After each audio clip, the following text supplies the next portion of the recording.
Mémoire de proue est tourné à Pointe-à-Calière, le musée de l'archéologie et de l'histoire à Montréal.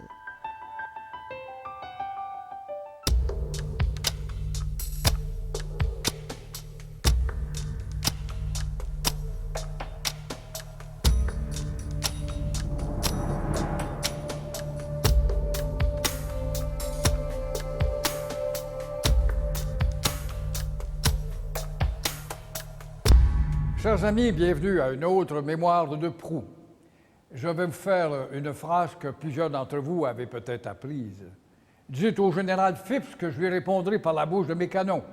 Cette réplique du gouverneur Frontenac, moi et peut-être plusieurs d'entre vous, nous l'avons apprise sur les bancs de la petite école, à l'époque où on enseignait l'histoire. Qu'allait-il arriver? Tous ces vaisseaux de guerre étaient devant Québec, allaient-ils détruire la frêle colonie de la Nouvelle-France? Quel homme que ce Frontenac! Quel courage devant l'ennemi! C'est de lui que nous allons parler. Louis de Buade, comte de Frontenac de Paluau, que nous appellerons plus simplement Frontenac, qui a été gouverneur de la Nouvelle-France pendant 18 ans, en 2 mandats, entre 1672 et 1698. C'était un homme vaniteux, prétentieux, colérique, impitoyable, combatif, mais aussi un homme d'action qui a défendu la Nouvelle-France, étendu son influence jusqu'au Grand Lac et même à la Louisiane. Il a su résister à 2 ennemis unis dans l'adversité, des gens qui voulaient nous anéantir, les Anglais et les Iroquois.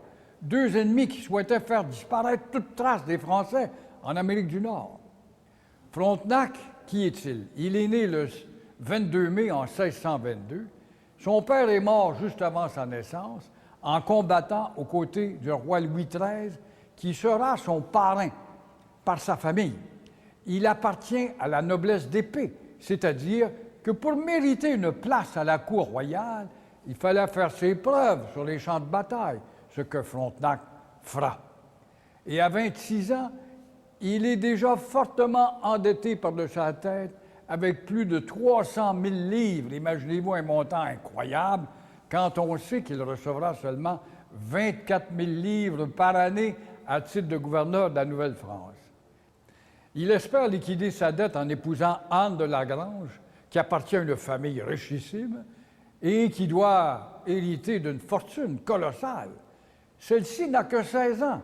Son père s'oppose au mariage. Anne lui désobéit, l'amour est plus fort que la police, et épouse en cachette son Louis. Tant pis pour elle, son père va la déshériter.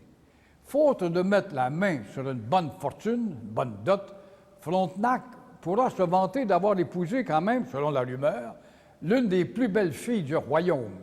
D'ailleurs, on peut voir son portrait à Versailles. Anne donnera un fils à Frontenac en 1651, qui mourra à 21 ans sur un champ de bataille. Actif durant la guerre de 30 ans, Frontenac aura le bras mutilé lors d'une bataille. Il emportera d'ailleurs les séquelles, les marques toute sa vie. Ça ne l'empêche pas d'accepter des charges militaires pour échapper à ses créanciers, un privilège accordé par le roi à ses officiers. Alors, entre 2 guerres, Frontenac participe aux intrigues à la cour et continue de s'endetter en vivant au-dessus de ses moyens, tout en insistant pour être traité en grand seigneur, s'il vous plaît. Et le 7 avril 1672, le roi Louis XIV l'a nommé gouverneur de la Nouvelle-France. Son épouse ne l'accompagne pas. Pourquoi? Elle préfère la belle vie à Versailles. Frontenac a maintenant 50 ans, ce qui est âgé pour l'époque. On raconte qu'Anne a joué de ses influences pour lui obtenir cette fonction loin de la maison. Un poste outre-mer qui la mettra à l'abri de toute saisie de ses propres biens, tant et aussi longtemps que son mari sera gouverneur. Anne de Lagrange voulait-elle se débarrasser de son insupportable Louis? Pourquoi Frontenac fut-il choisi? Quelle sera sa mission? Bien, Frontenac est nommé comme gouverneur avec l'autorité sur la conduite générale des affaires. Bien, il y a un intendant qui amène pas mal large à côté de lui. Il a ses pouvoirs militaires, c'est certain. Mais cette histoire que sa femme serait arrangée pour se débarrasser de lui, je ne sais pas trop, mais je sais qu'ils ont fait un mariage d'amour au départ. Et je sais même qu'elle avait été déshéritée. Son père ne voulait pas de ce mariage. Et elle était héritière d'une importante fortune. Et puis, le père l'a déshéritée et elle va quand même se marier avec Frontenac. Alors, ça, c'est quand même un signal. Mais là, elle n'a plus de biens parce que son père, donc, l'a régné. Et est-ce que, voyant les dettes de Frontenac, qui en avait accumulé beaucoup, elle lui cherchait un emploi lucratif avec des petits à côté? C'est possible. Ça, je ne connais pas ces détails-là.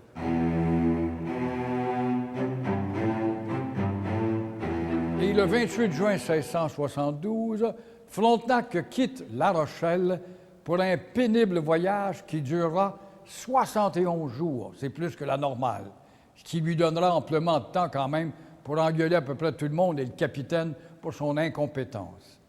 À sa descente du bateau, impressionné par l'emplacement, il voit en Québec la capitale d'un futur empire. Il s'empresse de rénover le château Saint-Louis, sa demeure, sur le cap Diamant. Le représentant du roi en Nouvelle-France doit avoir le plus beau château, quoi. Et pendant qu'il s'installe, rappelons que le roi a rappelé le gouverneur de Courcelles et l'intendant Talon, deux grandes figures de notre histoire. Le gouverneur Courcelles a freiné les attaques des Iroquois et Talon, lui, a redonné confiance à cette fragile colonie d'à peine 3000 habitants en favorisant le peuplement et le développement économique. Malheureusement, en nommant un gouverneur, le ministre Colbert a oublié de désigner un intendant. Alors, ça fait le bonheur de Frontenac qui souhaite régner seul sur la nouvelle colonie. Mais ce ne sera pas le cas. Il devra quand même partager le pouvoir avec le Conseil souverain, composé du gouverneur, de l'intendant quand il y en a un, de l'évêque et de conseillers, aussi des hommes de loi. Alors, tout au long de sa gouvernance, Frontenac va défier le Conseil souverain, en outrepassant ses droits. Il va même faire emprisonner le gouverneur de Montréal, François-Marie Perrault. Voilà pourquoi il a son nom à une île, hein? Il va emprisonner des seigneurs, un juge de Montréal, un greffier de la cour avec lesquels il a des désaccords. Il battra l'enfant d'un officier qui lui a été impoli, imaginez-vous. Il jettera en prison l'abbé des Sulpiciens, Fénelon, qui l'a critiqué dans un sermon et se querellera même avec Monseigneur Laval, l'évêque de Québec, pour la meilleure place à l'église le dimanche. Alors les plaintes contre lui s'accumulent à la cour et au fait, comment réagira le roi informé des abus de pouvoir flagrants de cet arrogant Frontenac?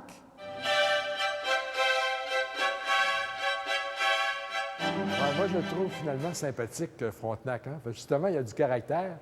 Il tient tête à tout le monde. On peut l'imaginer en gueulant à tout le monde. Il ne tolère rien. C'est un homme énergique. Je comprends d'ailleurs qu'Anne Lagrange a été en amour avec un homme comme ça. Mais en même temps, il reste qu'il y a des fonctions officielles, puis il faut qu'il reste raisonnable.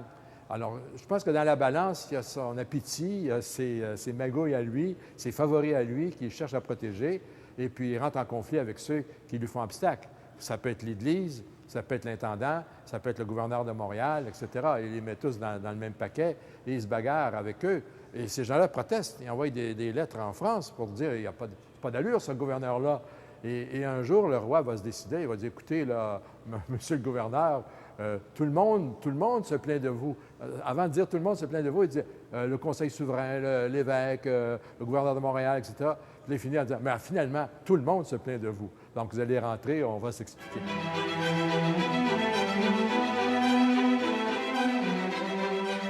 Et Frontenac s'intéresse à la principale richesse de la colonie, la fourrure, au point de négliger même l'administration civile de la colonie, habituellement réservée à l'intendant.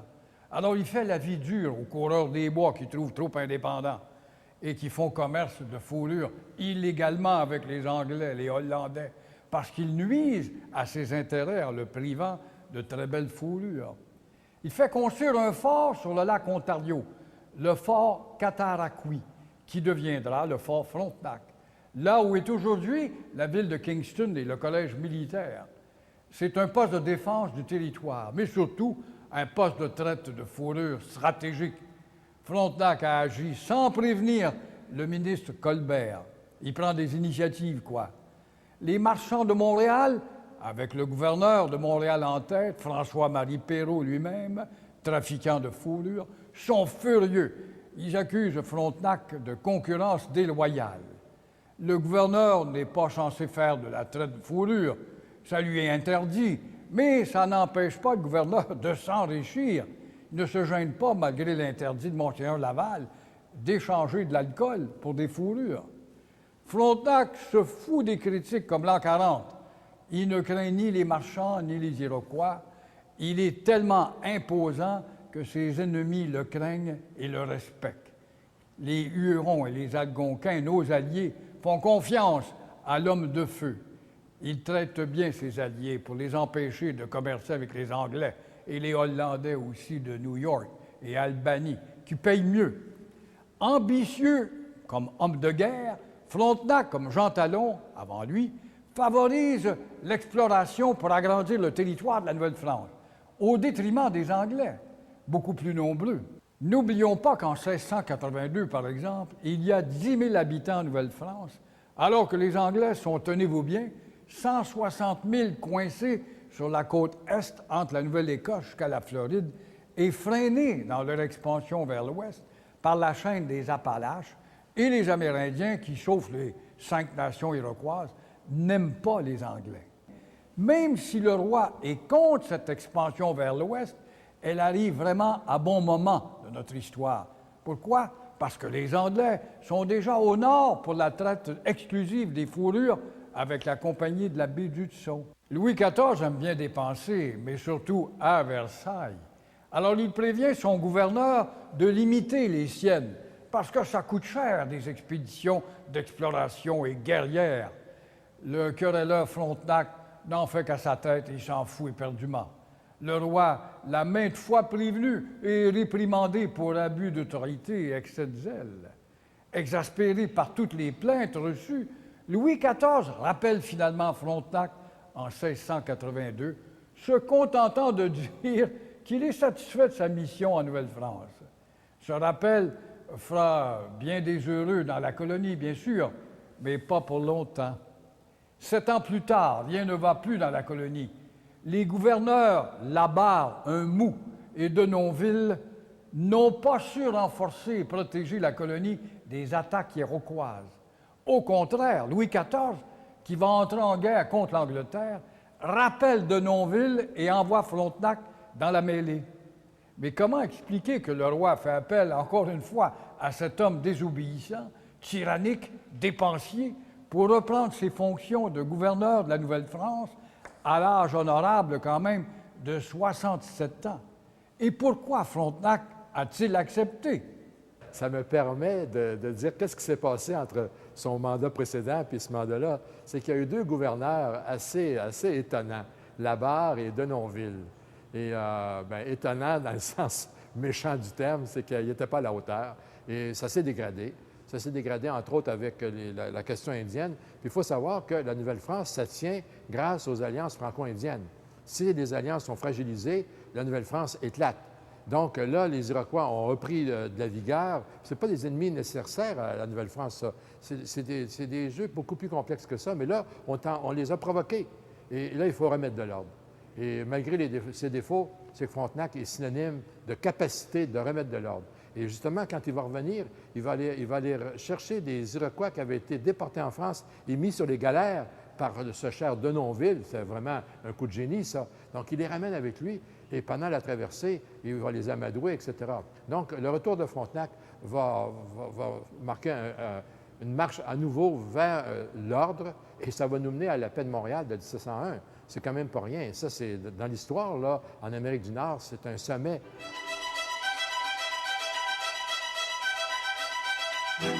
Toujours est-il que Frontenac arrive le 9 août 1689, 4 jours après le massacre de la Chine, 24 morts, plus de 70 prisonniers et 56 des 77 maisons de la Chine incendiées. Le vieux grincheux est accueillant sauveur, il va sans dire. Lui, il saura repousser les Iroquois et arrêter les Anglais, qui arment les Iroquois et encouragent les attaques contre les Français. La colonie, d'ailleurs, a peur et désespérée. Les attaques surprises des Iroquois armés par les Anglais rendent la vie impossible. Frontenac s'empresse de reprendre son propre fort aux Anglais, puis il fortifie Québec et Montréal. En janvier 1690, il organise 3 attaques contre les Anglais. Il faut le faire quand même. Elles partent de Montréal pour Schenectady, près d'Albany, dans l'État de New York. Une autre part de Trois-Rivières pour Salmon Falls, près de Portsmouth, dans le Maine. Et la troisième part de Québec pour la baie de Casco. Les Anglais seront anéantis par ces attaques. On parle de massacres avec mort de vieillards, femmes et enfants. La colonie britannique ne pense qu'à se venger. L'historien Eccles croit que Frontenac a fait là une erreur de stratégie. Il aurait mieux fait de se concentrer sur la prise d'Albany, important centre d'affaires et d'influence sur les Iroquois. Ça aurait fait reculer l'influence anglaise et fait peur aux Iroquois, tandis que là, il l'appelle la vengeance. Je pense qu'un historien fait toujours une erreur quand il dit ce que l'autre aurait dû faire. T'sais, on est là pour essayer de voir qu'est-ce qui s'est fait. Bon, mais je comprends quand même qu'Eccles n'a pas pu résister à la tentation de dire, au lieu de faire des raids sanglants, terribles, contre des petits postes de la Nouvelle-Angleterre, qui d'ailleurs ramènent ici toujours quelques captifs, c'est une partie de notre histoire qu'on ne connaît pas très bien. Donc, au lieu de faire des raids contre des points précis comme ça, il aurait dû viser Albany, il aurait dû viser New York. Ça nous paraît bizarre aujourd'hui, mais il aurait pu l'entreprendre. Il aurait pu l'entreprendre grâce justement aux alliances franco-indiennes, puis à la division qui règne dans les 13 colonies. Donc, il aurait pu l'envisager. Et c'est clair qu'Albany, c'est une rivale sur le plan, entre autres, des traites des fourrures. Et il me semble que Frontenac a dû y penser. Et d'ailleurs, je pense qu'il caressait beaucoup le rêve de s'emparer de New York. Et bon, sur ce plan-là, Eccles a raison de lancer le débat, puis de là à dire de son fauteuil d'historien ce que l'autre aurait dû faire ou pas faire, bien ça, c'est une autre question. Et la contre-attaque anglaise ne tarde pas. En mai 1690, l'amiral Phipps prend Port-Royal, en Acadie, pille et incendie la place. En octobre, la flotte anglaise d'une trentaine de bateaux remonte le fleuve jusqu'à Québec, pendant qu'une armée de 1000 miliciens et 1500 Iroquois part de New York pour venir attaquer Montréal. Heureusement pour nous, elle foire au lac Champlain, mise hors de combat par la petite Vérole. Phipps commence son siège, lui, le 16 octobre. Il est convaincu que tout va être réglé en l'espace de 24 heures. Il envoie son messager dire à Frontenac, là-haut, du Cap Diamant, imaginez-vous, qu'il a 1 heure pour se rendre, sinon ce sera la guerre. Et voici la célèbre réplique de Frontenac. « Non, je n'ai point de réponse à faire à votre général que par la bouche de mes canons et à coups de fusil, qu'il apprenne que ce n'est pas la meilleure façon qu'on envoie sommer un homme comme moi. » Les combats commencent. La ville de Québec est bien défendue. Le gouverneur de Montréal, Calière, apporte du renfort. Les Anglais tentent de débarquer à Beauport, mais ils sont repoussés pendant que 4 de leurs navires bombardent la vieille capitale. 3 jours de combat. Frontenac a l'avantage. Phipps en a assez. Pas question de passer l'hiver devant Québec quand même. Alors il lève l'ancre. Un cuisant échec, un désastre. Les Anglais ont perdu. Ils ne reviendront pas avant 1759. Cette fois, la chance était de notre bord. L'amiral Phipps était-il un mauvais guerrier? Comment expliquer sa cuisante défaite? Comment sera-t-il reçu à Boston? Personnellement, je ne sais pas grand-chose sur Phipps parce qu'à chaque fois qu'on raconte cet épisode-là, on met toujours le focus sur Frontenac et sur sa façon d'accueillir les Anglais ici à Québec. Mais ce qu'on sait, c'est qu'il y a une mobilisation générale. Autour de Frontenac, les gens sont là. Les Lemoine sont là. D'ailleurs, il y a des beaux gestes militaires. On raconte que Jacques Lemoine, il pointe le mât principal du navire amiral, puis il coupe le mât d'un coup de canon. Donc, il y a une légende qui s'est apparue de ça. Évidemment, le plus fort de la légende, c'est la réponse de Frontenac. Quand on lui dit, bon, vous allez rendre la place, là, vous êtes entouré de toutes parts, vous n'avez plus rien à espérer. Alors, Frontenac lui dit, dites à votre maître que je lui répondrai par la bouche de mes canons et la gueule de mes mousquets. Alors ça suffit au fond pour passer à l'histoire. Alors Phipps se rend compte qu'il ne gagnera rien avec ce type-là. Il voit bien les supports qu'il y a autour alors qu'il prend le chemin du retour. Ça devait être humiliant pour lui en arrivant à Boston parce que les Bostonnais espéraient cette réussite-là parce qu'il y a un climat de guerre qui confronte la Nouvelle-France au Québec, et Boston et la Nouvelle-Angleterre.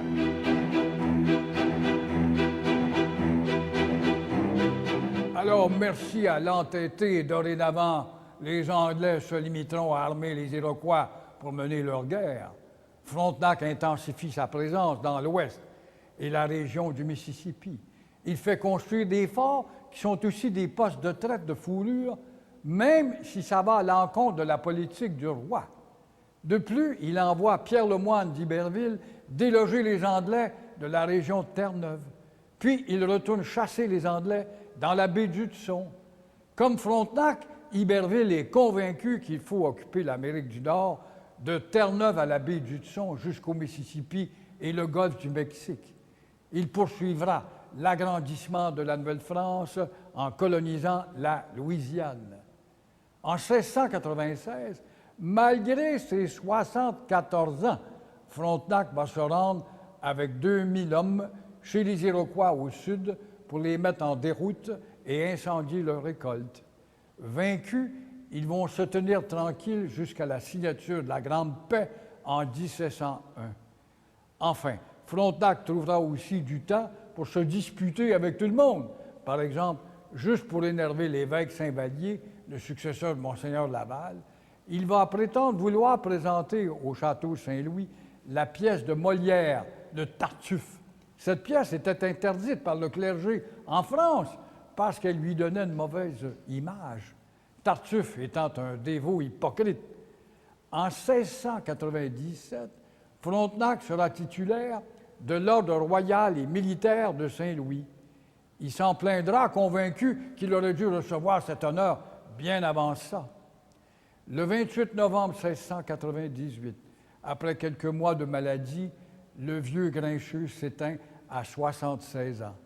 Son corps est inhumé à Québec, dans l'église des Récollets, et son cœur est envoyé à sa femme, à qui on a fait dire, on peut en douter, « Je ne veux pas d'un cœur de mort qui, vivant, m'a pas appartenu. » Le cœur reposera donc à l'église Saint-Nicolas des Champs, qui sera saccagée pendant la Révolution française.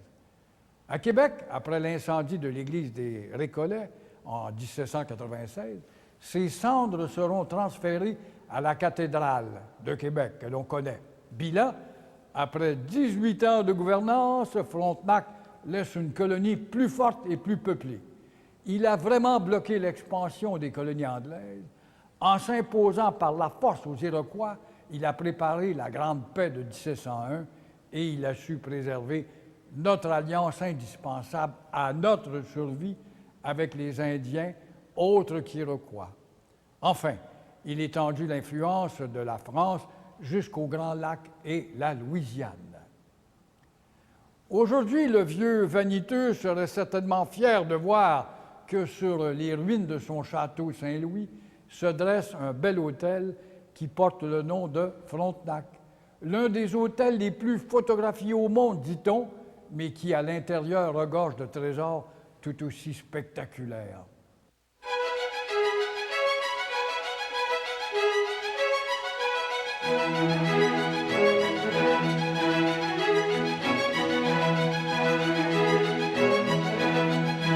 Il n'y a pas que les gens riches et célèbres qui viennent au château Frontenac.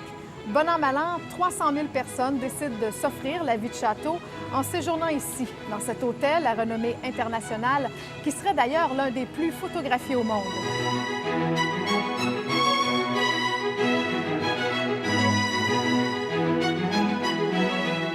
C'est le symbole de la ville de Québec. Une architecture vraiment unique, mais il y a une appartenance aussi aux gens de Québec, une fierté vis-à-vis du château Frontenac.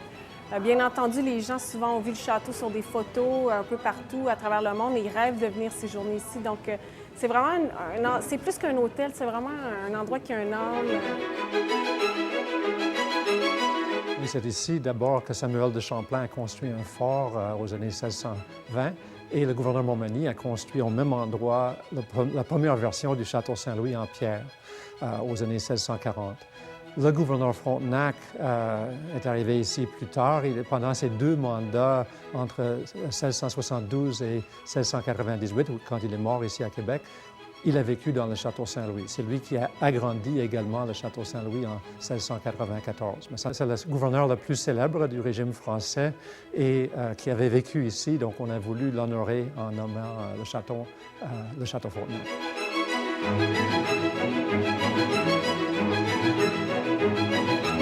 Et l'hôtel a été construit en 1893 dans un contexte assez particulier, hein, parce que c'était la compagnie ferroviaire CP qui voulait faire voyager les gens là, à travers le Canada. Et plus, parce qu'il voulait relier l'Angleterre avec ses colonies en Asie. Donc, le Canadien Pacifique avait des flottes de navires sur l'Atlantique et le Pacifique.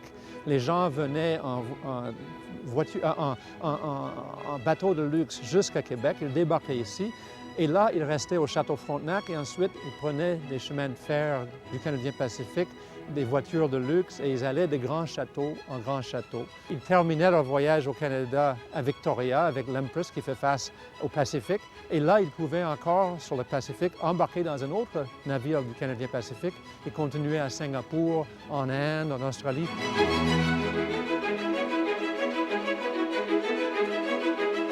On ne se lasse pas de regarder le château de la terrasse du frein puis vraiment d'être impressionné par cet édifice-là. C'est le plus gros hôtel ici à Québec, mais c'est vraiment l'architecture. Étant donné la façon que l'hôtel a été construit en 6 différentes phases, chaque chambre est unique, donc on n'a pas une chambre qui est la même. Alors, vous pouvez venir séjourner ici plus de 600 fois puis vous allez vivre quelque chose de différent.